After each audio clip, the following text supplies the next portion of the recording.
सानह 9 मई की तफ्तीश के सिलसिले में एक और JIT तश्कील दे दी गई है। नई JIT थाना सरवर रोड में दर्ज मुकदमे की तहकीकात करेगी।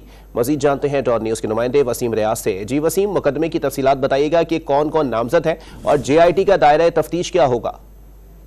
इस मुकदमे में चेयरमैन PTI समेत मुतअद्दिद रहनुमा कारकुनान जो है वो नामजद हैं। थाना सरवर रोड में दर्ज मुकदमा 96/23 के DIG इन्वेस्टिगेशन लाहौर इमरान कीश्वर को जो है वो सरबराह बनाया गया है और 5 रुकनी JIT जो है वो तश्कील दी गई है। JIT के दीगर मेंबरान में SP investigation doctor Rizwan Tanveer, ASP AVLS Lahore Rana Zahid Parvez, ASP Taimur Khan और इंचार्ज इन्वेस्टिगेशन थाना फैक्ट्री एरिया इंस्पेक्टर सरवर जो है वो शामिल हैं। मुकदमा कत्ल, इक़दाम कत्ल, जलाओ गिराओ, दहशतगर्दी समेत दीगर संगीन दफात के तहत जो है वो दर्ज किया गया है। JIT मज़कूरा मुकदमे की तफ्तीश नए सिरे से जो है वो शुरू करेगी।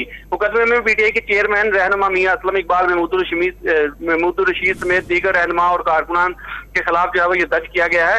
इसके अलावा गुलबर्ग अस्करी टावर और जिना हाउस तोड़फोड़ और जलाओ गिराओ के वाकयात पर मजमूई तौर पर 15 के करीब JITs जो है वो तश्कील दी गई हैं। इससे पहले DIG कामरान आदिल जो है वो इस JIT के हेड थे, लेकिन उनकी तब्दीली के बाद अब जो चार्ज है वो इमरान कीश्वर के पास है, इसलिए इस नई JIT जो है वो तश्कील दी गई है, जिसका सरबरा जो है वो इमरान कीश्वर को मुकर्रर किया गया है।